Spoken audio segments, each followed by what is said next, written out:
What is up, fellow humans? To whoever's watching this, maybe one person, that's gonna be me later. I want to talk about the weekend that I just had. It is July 16th, Wednesday, so it's been a few days, so I've had time to process it. Start from the beginning, I guess.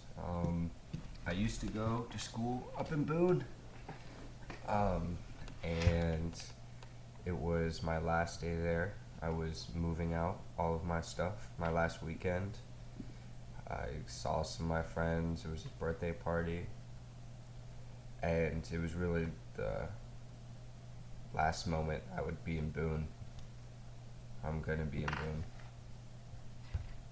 So I went up the Friday because it was my friend's birthday the Friday. We were gonna have a party and then we were gonna go hit the bars because he was 21. So obviously that's what you gotta do when you hit 21. And I remember that. Let me rephrase this.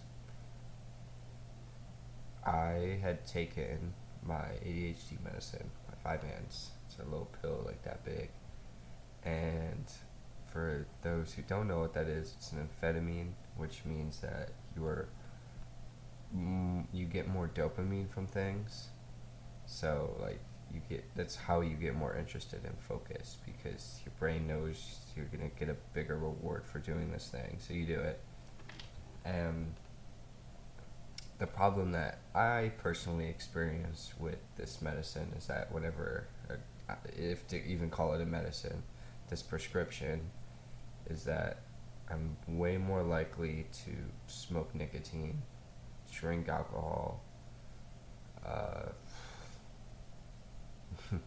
jerk off, be so for real, and smoke weed. These 4 things that I've through these past forever been trying to figure out how to overcome and be stronger than. So whenever I take this medicine, I'm way more inclined to do these things, do these sins, you know. 'Cause I know it's gonna feel way better. I know that vape, ooh, bro, as soon as I hit it, I get such a better buzz. My brain fires on all cylinders because I know that. That's the effects of the medicine, of the prescription.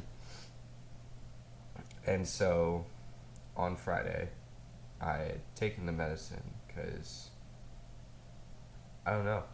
Honestly, I don't know how I rationalized it. I think, yeah, okay, now I remember. It was because I'm moving out, so it's going to be a lot of mental numbness to clean everything, to repaint everything, pack up all my shit, and get it prepared for me to leave on Sunday. So I had rationalized that, okay, I'm going to take this medicine, so it's going to be easier for me to pack up. Even though I knew in the back of my head, and I had prayed to God literally that I wouldn't smoke nicotine to keep me away from it, to help me stay strong through the temptation. And I had taken it, and whenever that temptation came to me through my friends, because I had gone to my friend's birthday party, I faltered. I consented to the sin with the influence of that amphetamine that I had taken, even though I've been struggling with nicotine addiction for 3 years, roughly, which is insane whenever I really say it out loud and put it in perspective. But I knew how bad it was and how disappointed I was going to be with myself, how God didn't want me to do that because he knows how bad addiction can be better than anybody. So that was the first falter. Then I had smoked weed, which, for those who don't really smoke weed, sometimes you get super anxious, especially in social situations whenever you smoke weed. And I was ripping this bong surrounded by all these people being social. So I knew how bad it could be and how wrong it was, and yet I still did it because of the influence of that amphetamine. And I just didn't care. Like, you know how you get too drunk and you're, I don't know if it's implications, you're more likely to do something that you would rationally decide not to, like drive. For example, if you're too drunk, like, it's easy to say whenever you're sober that you're not going to drive drunk, but then you're drunk and you kind of rationalize it, your walls go down. Or like you want to you want to take home the 4 out of 10 strictly because you're being lustful and you're drunk. That's an example of your walls going down and doing something that you wouldn't normally do. And that's kind of how this amphetamine has an effect on me. And so, hit nicotine, got buzzed, smoked cigarettes disgustingly throughout the entire night because I constantly wanted this dopamine rush that this amphetamine was giving me. And I felt so terrible, not just physically, but spiritually, because of the times I've been crying to God about this addiction, and I prayed for it and tried to help myself through it with God. I had, disappointed him. It's as straight up as I can be, because I knew better and I knew it was wrong, and yet I still consented to that sin. And then later on in the night, or during the night, we went to saloon. I had been really just focused on trying to get laid. The whole time it was prominent in my mind, taking me away from all my friends that were around me. And I just felt like I didn't care. Like, I knew deep down I cared, but in the moment I kind of was like, this is what I want. I want to sleep with someone, and I want to get a nut off because I am being lustful and horny. Like, that's it, because of this amphetamine. I was like, this what I wanted to do. And so I went through this night, you could call it no luck, but I wasn't successful in my goal of trying to sleep with someone. As much as I tried or put myself in situations that it could occur, but it just never really felt right. And so then I went home, high, off these nicotine buzz, horny, a little drunk. I had a drink or two, which I don't really drink that much, so put that in perspective. And I went home and I had watched porn. And dude, prior to that incident, I haven't looked at it for months. I've been stronger than my lustful desires and wanting to masturbate or look at porn. And even now my heart's racing right now thinking about how enticing that stuff is. And dude, as soon as I finished, I just looked at myself. I was like, what am I doing? who is this person? This isn't me. This isn't who I've been or who I've been trying to be.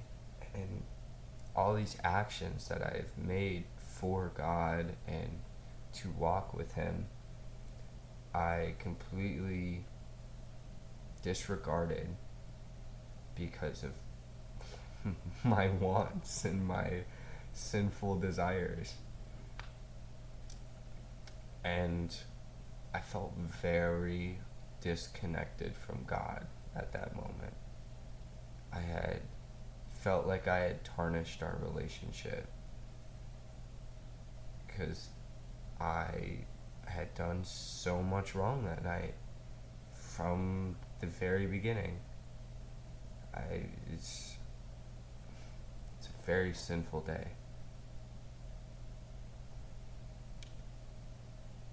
And so I went on my knees, put my Bible in front of me, which I used my pocket Bible. I freaking forgot. I don't know if you could see it. See, I lower my hand. See that black Bible right there? That's my Bible. That's the Bible I read and I pray. I completely forgot that. I didn't even think about doing that. I don't know if that's like a message in itself. Like, I didn't really have God there with me and my grounding object and my grounding Bible to Him. But nonetheless, I was on my knees praying to God, and first thing I do in my prayers is I repent. Every time. That's the first thing. I go through the 7 deadly sins, any judgments I committed, any substances that I drank. I go through it, and I spoke to Him, and I cried, and I felt all of this emotional pain from the actions that I had made, from the nicotine, telling Him, I'm not going to do it. I'm stronger than that. I can get through this temptation and all these different tricks I use in my mind to help me get through the stuff whenever I'm sober. But I rejected Him. I rejected the lessons that He's taught me throughout this whole time. And so I'm expressing that to Him on my knees. And like, dude, my lips were like this, like contorted, tears coming down, and my body was shaking. Like, it was really strong. It was a really strong emotional and spiritual experience. And I just went through it. I just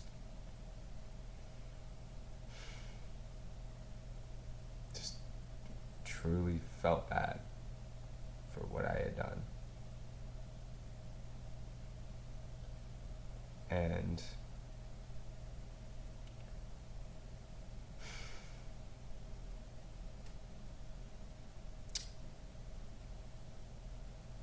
I felt more disconnected from Him than usual. I knew He was still there. I could still kind of feel it. It's kind of like, you know, when your parents punish you, and after you get through that initial punishment phase, and they, you know, detail out your punishment, and you kind of like live with it for a little bit, and you say how sorry you are, but you still kind of have to face it. And that feeling you have with them whenever it's like, I know I did wrong, but I just don't want this right now. I don't want to feel this. So it was like a balance of that. Like, I had something to prove, and that I knew He was still there and He still loves me. He loves everyone, even if you don't believe in Him. And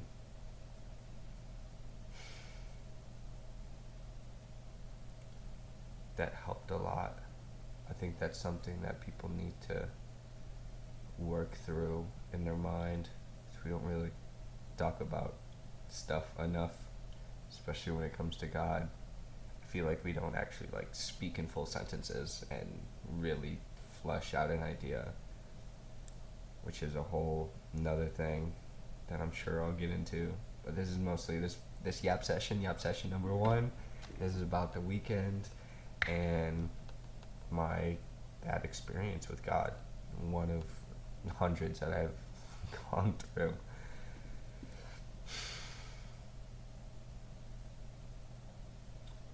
And so then comes Saturday.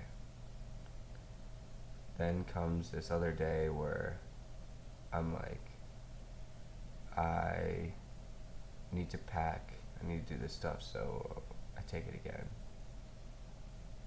And packing, everything's fine throughout the entire packing process. I'm like, I got this, dude. Like, I'm not gonna falter again.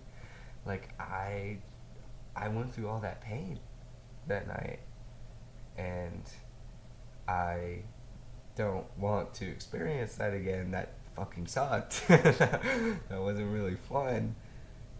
And I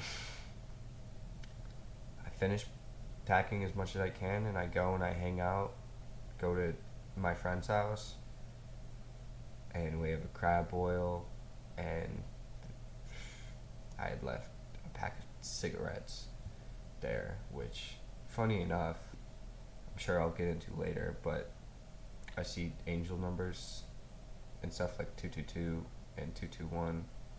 I'll explain that in a later video, but briefly, whenever I bought the cigarettes, it was 1617, so the numbers were off. I felt like 17, so I was above God. I felt like I was above God, because God's always the first number place. Duh, put him first in anything, right? That's my headcanon. That's my consensus, and what would be the word? That's how I constituted it. I don't know, whatever fucking word I could use to describe it. I had seen this number, and I was like, what? Like, it kind of made me pause for a second and be like, what am I doing? I'm buying this cigarette because these amphetamines in my bloodstream. I'm like, yeah, bro, get that cigarette pack. Get those Camel Crushes. That's what you want. Duh. And I just kind of, like, ignored that. And so, fast forward to Saturday. Those same Camel Crushes were there from the night before, and which I bought, and I folded immediately. Literally, I saw him and was like, yeah, I'm doing that now. That's what I want. I convinced myself that it was okay, and that's what I wanted. And so I went out there and I smoked a fucking cigarette. And it just all came back. All that disappointment that I felt for myself, and I'm sure God felt for me. But understanding that, damn, I am not strong enough. I am not strong enough to fight this, especially whenever I put myself at a severe disadvantage, giving myself these amphetamines. It's like,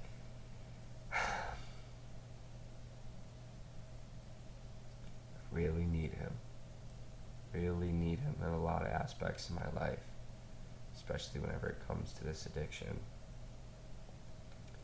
And so I did that, smoked basically the whole pack, and I ate, went home to get ready for later in that night that we were going back out, and finished packing up a little bit. Then the cigarettes are just sitting there on the desk, and I'm like, I'm gonna beat this. I'm gonna take those cigarettes, I'm gonna rip them up, I'm gonna put them in the trash can. So I did that, and then I go to the party and I smoke a cigarette. Not even the ones that I had. I immediately just put one in my hand. And funny enough, while I was sitting there, cigarette in my hand, contemplating, like, should I smoke this thing? I look at my phone, and it's 10:09. So I'm under what God wants me to do. This decision that I'm about to make, I should not make it, because he's staring down at me, be like, bro, what are you doing? Like, you know better. Here is this sign that you see all the time that has helped you through things. Follow it. Follow me. Have the free will and choice to follow me. And it worked first. It worked in that moment. I'm gonna be so for real, it did. I put it down, and I wrestled with the thought, which I know in my experience that because of the way I work, I can't, my brain works, I shouldn't even be in the fight. Like, I should just immediately be like, I'm not gonna wrestle this temptation. I'm just gonna deny it immediately, and that's it. Have my mind go to something else. Set that decision. Don't try to rationalize it, because you'll lose. I lost. I wrestled with it and I lost, and I ended up smoking that cigarette. And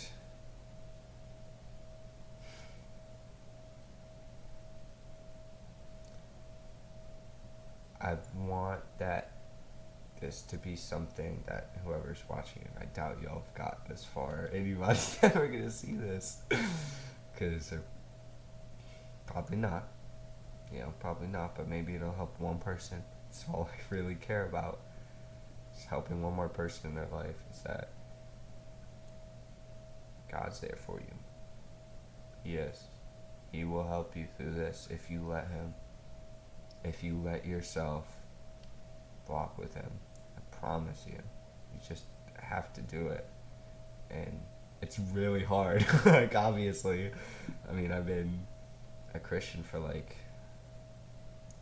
over a year, and I've really like changed my life in so many different aspects, which I'll get into later on. But even with all that knowledge and how much God's already walked with me and I've walked with him, I still disregarded that. All that emotion I felt, all that sadness, that repentance, that gratefulness, that love that I feel, I threw it away for some chemical. Fundamental as it is just a chemical. And I decided to chase that feeling over a true feeling with God in that moment.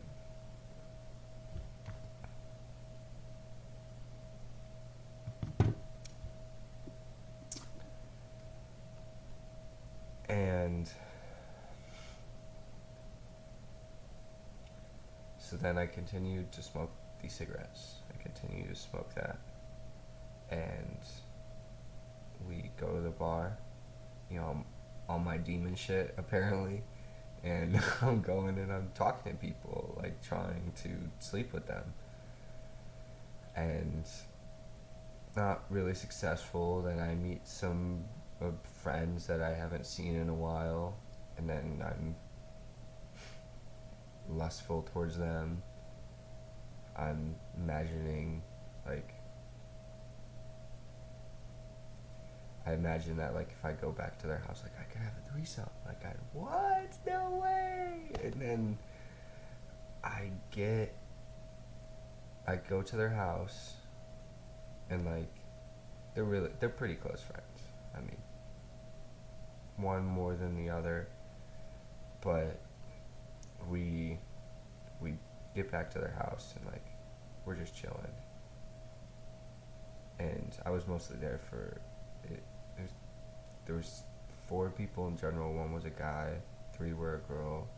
One of them I was really trying to get with because I thought she was the most attractive. But, the night just went on too long. It went to like 3 a.m. for her. So she crashed immediately, just went to bed. So, no, that wasn't happening. And then I was like, oh, well, next step, these 2 girls. And I'm like talking to them, like I get comfortable. One of them gives me a sweatshirt and some shorts because I was in some bar clothes, so it was mad uncomfortable to like lounge in. And we're sitting there, and I get a text from my buddy asking if I was still up. And obviously I was. He was asking if I could drive someone home because I was sober. I don't really drink. I had, I think, 2-3 drinks on Saturday, roughly. And so I immediately just took it at the sign. I was like, I gotta go home. I'm not supposed to be here right now. I'm gonna go help my friend out, drive him home so he could sleep in his bed, and then I'm going home. That's it. I'm not gonna fornicate with these women. Just, that's it. That was bottom line.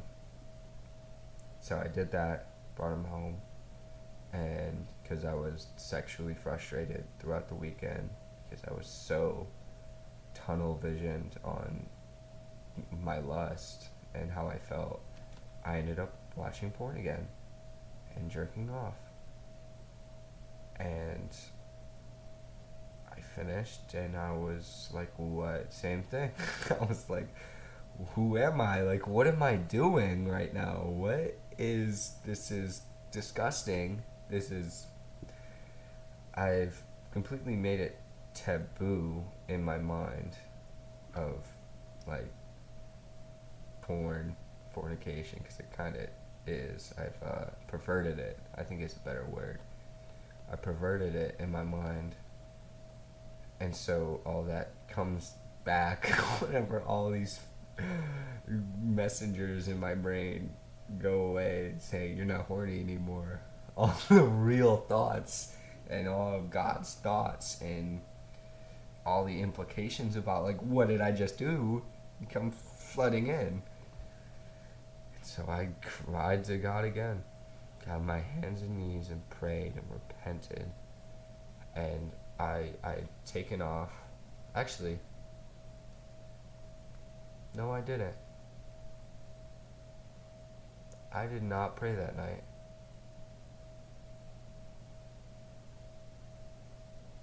Which is kind of crazy, because I've prayed every day for like the past 3 months. Like, consistently. I will get out of bed even if I'm about to fall asleep and pray if I haven't that day. And I took off, carry this with me, this one that I had in my wallet for months, and this chain that I bought because I put like $1,300 in sports bets. So I was finally able to put a chain on this thing that I've been carrying in my wallet. I took it off. I took this crown of thorns off my finger because I did not feel worthy. I did not feel worthy to call myself a Christian. And so I slept there with all this stuff off that I wear every single day. I wear it every single day as a reminder and ground myself with God. Because ultimately I'm trying to live through God and Jesus. And so then I'd woken up, wake up, like whenever you wake up, like, oh dude, I did all this shit last night, like that's so bad, all this dumb shit, and you feel so terrible, like you feel regretful. I think it's like a deep sense of emotional regret for the actions that your previous self made, because I was under the influence of many things. I was high on amphetamines. I had stuff to drink, and I smoked cigarettes. And so I got on my hands and knees again and just prayed. The same thing with my mouth, crunching up. I barely get the words out. And I was just let all that pain, all that disgust and shame that I had for myself out to him. apologized and apologized and really felt it. It's different whenever you say it, like say, "Oh, I'm so sorry for jerking off," for example, and not actually feeling that way. And I think that's also an important distinction about repenting, is that you can't just be like, "I'm sorry for my pride, my ego, my lust, my envy, my wrath." It's meaningless. It's meaningless. God doesn't just know your words. He knows your intentions and your trueness of your heart. So it's important to actually believe what you're saying, especially to God. And so I did. I let it all out. And the rest of that Sunday was hard. I packed up all my things. I felt such a deep regret still for everything that I had done.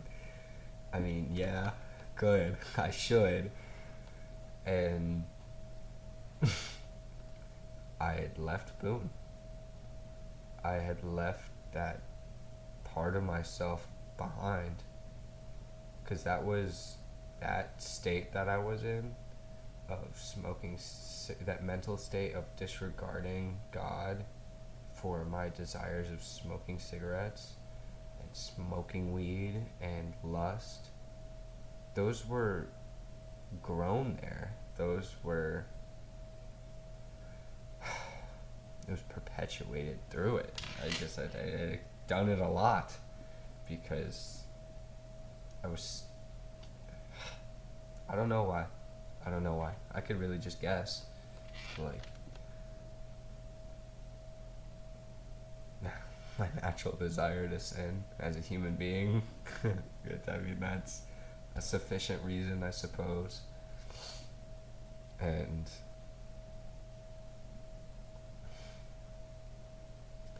so I had left that behind. And boom, all those emotions, all the negative emotions that I had experienced, all the people that I've met, all the lessons that I've learned, who I was there. So I started crying again. Like, it was just a lot. It was just a lot to think about. Like, I'm leaving these 4 years that have essentially made me who I am today. Like, I became a Christian at college. I was highly influenced. I mean, I did it myself. I became a Christian myself, but I was still guided that way by God through these numbers. In college, I had people who I had grown very close with, and I am friends with them. I mean, I'm friends with them still, but like, it's just not the same. I'm not going to be in their physical proximity anymore. I'm just going to be on this phone. Like, that's all it is. And that was a lot of emotions that I had to work through. And I mean, I'm still kind of getting through it, but to think back at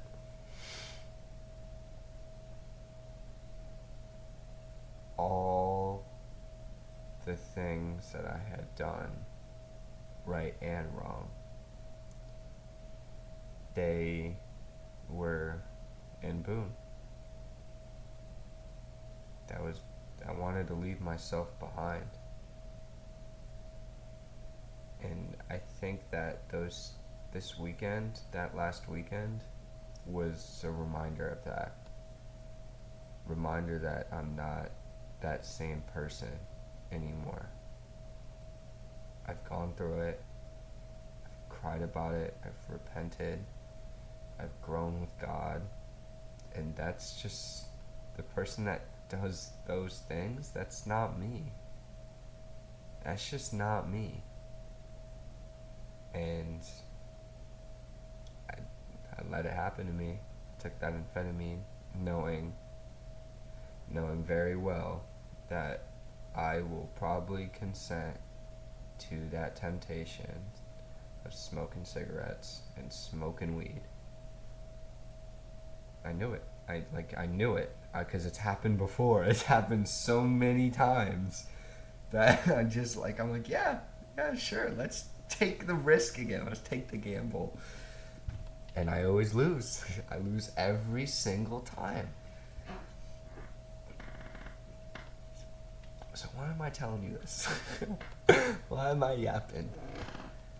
I want to tell you, like, dude, you're not alone. You're not alone in these struggles of your world. People are going through it too. You know, some more than others. Some experiences more than others. That's just the reality of things existing. There's always a variability of it. And you can do it. You can walk with God. I promise you, just let Him in your life. You'll be better. There was so much despair that I had in that moment. Like, I was like, this is it. Like, I feel so terrible for what I had done. But God's grace is infinite. He will take you back every time. Even if you feel like shit. If you just let Him take you back and you still commit to Him, He will open His arms to you. He will dab you up as you come back. He don't care. He's not gonna hold it against you. At least in the moment. You know, all judgment will come, but we understand, like, as Christians, we understand that these things are wrong. And even as a non-Christian, I feel like there's certain things that people agree with and they align with as well. So just keep working towards them. As many times as you mess up, He will be there for you. Every time. There's not been one moment where I had fallen and He had not reached His hand out and picked me up. Not a single time. That's just the reality of God.